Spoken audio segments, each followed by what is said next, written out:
ನಮ್ಮ ಗುರು ನಮ್ಮ ಬಾಸ್ ಅಂತ ಹಿಂದಿಂದೆ ಓಡಾಡಿಕೊಂಡು ಕೊಲೆ ಕೇಸಲ್ಲಿ ಲಾಕ್ ಆಗಿರೋ ಫ್ಯಾನ್ಸ್ ಈಗ ಜೈಲಿಂದ ಹೊರಬರಲು ಒದ್ದಾಡ್ತಾ ಇದ್ದಾರೆ. ಈ 17 ಜನ ಇದ್ದಾರಲ್ಲ, ಅವ್ರಿಗೆಲ್ಲ ಯಾರು ಬೇಲ್ ಕೊಡೋದು, ಅವ್ರಿಗೆಲ್ಲ ಯಾರು ಹೋರಾಟ ಮಾಡೋದು? ದರ್ಶನೇ ಒಳಗಿದ್ದಾರಲ್ವಾ, ಇವರ ಬಗ್ಗೆ ಯಾರು ಕಾಳಜಿ? ಈಗ ಇವರೆಲ್ಲರೂ ಕೂಡ ಜಾಮೀನು ಅರ್ಜಿಗೂ ಅಪ್ಲೈ ಮಾಡಲಾಗದ ಸ್ಥಿತಿಯಲ್ಲಿದ್ದಾರೆ. ಬನ್ನಿ ಇದರ ಬಗ್ಗೆ ಒಂದು ಮಾಹಿತಿ ನಿಮ್ಮ ಮುಂದೆ.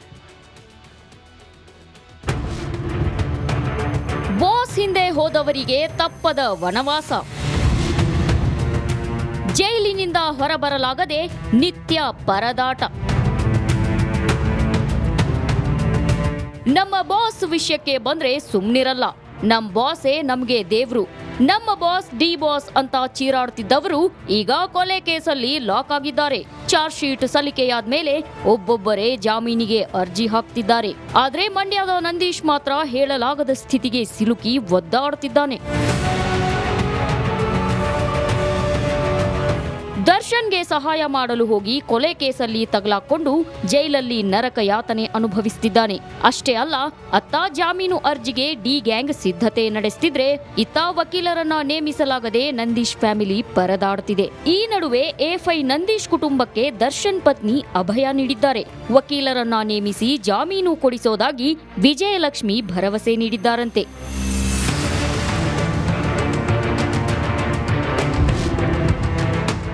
ನಂದೀಶ್ ಕುಟುಂಬದ ಜೊತೆ ನಿಂತ ವಿಜಯ.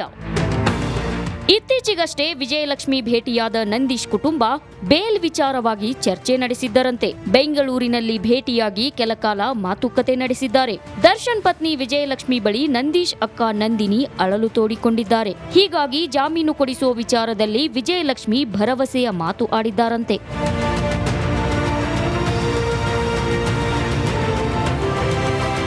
ಪ್ರಕರಣದ ವಿಚಾರವಾಗಿ ಮಾಧ್ಯಮಗಳ ಮುಂದೆ ಬರದಂತೆ ವಿಜಯಲಕ್ಷ್ಮಿ ಸಲಹೆ ನೀಡಿದ್ದಾರೆ.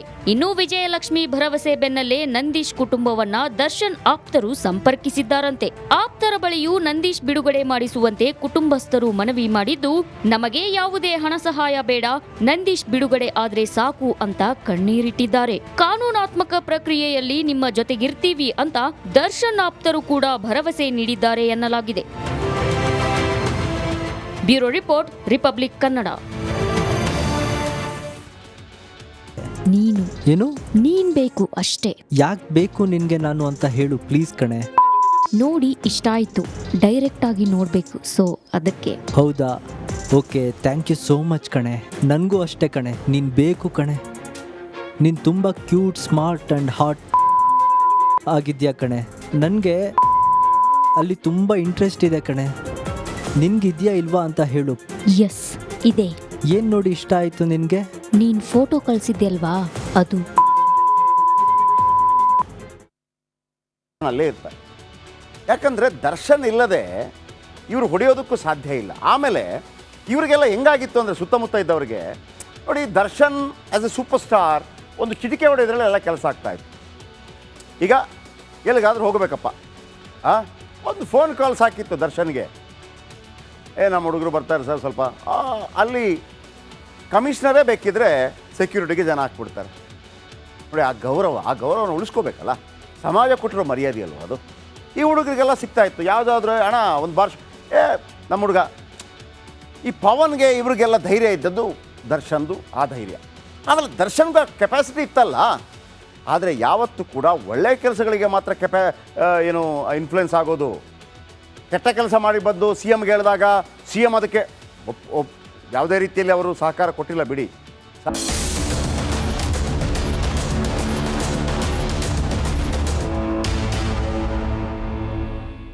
ಡೆವಿಲ್ ಗ್ಯಾಂಗ್ ಇದೀಗ ತಪ್ಪಾಯ್ತು ಬಿಟ್ಟು ಬಿಡಿ ಎಂದು ಗೋಗರಿಯುತ್ತಿದೆಯಂತೆ.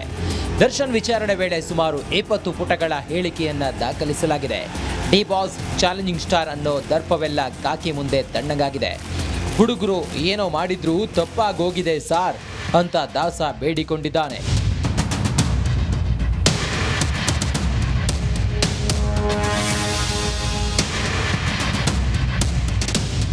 ರೇಣುಕಾಸ್ವಾಮಿ ಕೊಲೆ ಕೇಸ್ನ ಚಾರ್ಜ್ ಶೀಟ್ ಸಲ್ಲಿಕೆ ಆಗ್ತಿದ್ದಂತೆ ಕೊಲೆ ಕೇಸ್ನ A2 ದರ್ಶನ್ ಜಾಮೀನು ಅರ್ಜಿ ಸಲ್ಲಿಸಲು ಮುಂದಾಗಿದ್ದಾನೆ. ಪತ್ನಿ ವಿಜಯಲಕ್ಷ್ಮಿ ಈಗಾಗಲೇ ದಾಸನಿಂದ ಜಾಮೀನು ಅರ್ಜಿಗೆ ಸಹಿ ಹಾಕಿಸಿಕೊಂಡಿದ್ದಾರೆ.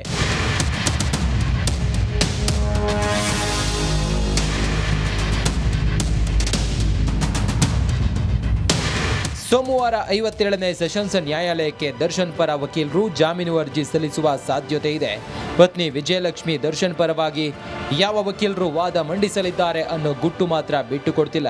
ದರ್ಶನ್ ಪರ ವಕೀಲರು ಆಕ್ಟಿವ್ ಆಗ್ತಿದ್ದಂತೆ ಕಾಟೇರ ಬಳ್ಳಾರಿ ಜೈಲಿನಲ್ಲಿ ರಿಲ್ಯಾಕ್ಸ್ ಆಗಿದ್ದಾನಂತೆ.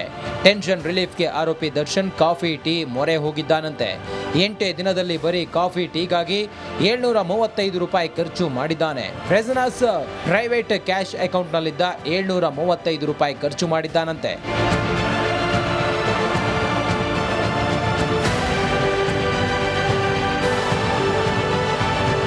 ಇನ್ನು ಬಳ್ಳಾರಿ ಜೈಲಲ್ಲಿ ದಾಸನ ಸುತ್ತ ಕಾಕಿ ಕೋಟೆ ನಿರ್ಮಿಸಿದ್ದು ಕಳ್ಳಾಟ ನಡೆಯದಂತೆ ಕಟ್ಟೆಚ್ಚರ ವಹಿಸಲಾಗಿದೆ.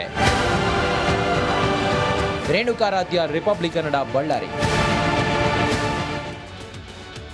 ನೋಡಿ, ಒಂದು ಮಾತಿದೆ, ಸಜ್ಜನರ ಸಂಘ ಹೆಜ್ಜೆಯನ್ನು ಸವಿದಂತೆ ಅನ್ನುವಂಥ ರೀತಿಯಲ್ಲಿ.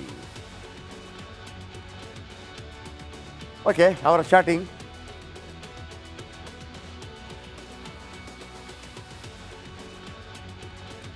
ನೋಡಿ, ರೇಟ್ ಎಷ್ಟು ಕಣೆ ಅಂತ ಒಂದು ಕೇಳ್ತಾನಲ್ವ ಇವನು.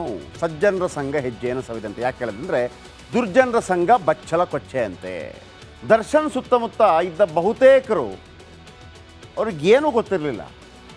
ಕಾನೂನು ಇದೆ, ಮತ್ತೊಂದಿದೆ, ಇದು ತೊಡಕಾಗತ್ತೆ, ಹಣ ಇದ್ದಾರೆ, ಎಲ್ಲ ಆಗತ್ತೆ ಅಂತ. ಹಂಗಲ್ಲ. ಯಾಕೆ ಅಷ್ಟು ಅರ್ಜೆಂಟಾ ಅಂತಾನೆ ರೇಣುಕಾಸ್ವಾಮಿ. ಸ್ವಲ್ಪ ಇದೆ ಅಂತ ಹೇಳಿದಂತೆ ಪವಿತ್ರ ಗೌಡ. ಹಣ ಬೇಡ, ನೀನು ಬೇಕು ಅಂದಿದ್ಲು ಪವಿತ್ರ ಗೌಡ. ಮರ್ಯಾದಸ್ಥ ಹೆಣ್ಣು ಮಕ್ಕಳು ಹಿಂಗೆ ಮಾತಾಡ್ತಾರಾ ಅಂತ ಆಗತ್ತೆ ಅಲ್ವಾ. ಇವರಿಬ್ಬರು ಇನ್ನೂ ಅಸಹ್ಯವಾಗಿ ಮಾತಾಡಿದ್ದಾರೆ. ಈ ಅಸಹ್ಯ ಚಾಟಿಂಗ್ ತೋರಿಸೋಕ್ಕೆ ಆಗೋದಿಲ್ಲ, ಅದು ಇನ್ನೂ ಇದೆ.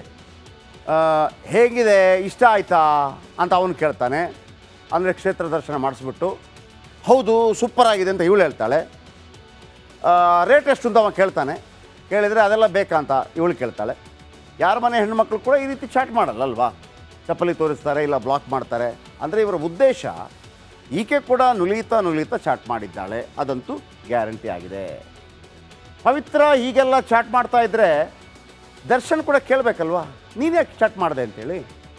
ದರ್ಶನ್ ಕೇಳಲಿಲ್ವ? ಹಾಗಿದ್ರೆ ಪವಿತ್ರ ಬದಲು ಪವನ್ ಚಾಟ್ ಮಾಡಿದ್ರು ಒಪ್ಕೊಂಡ.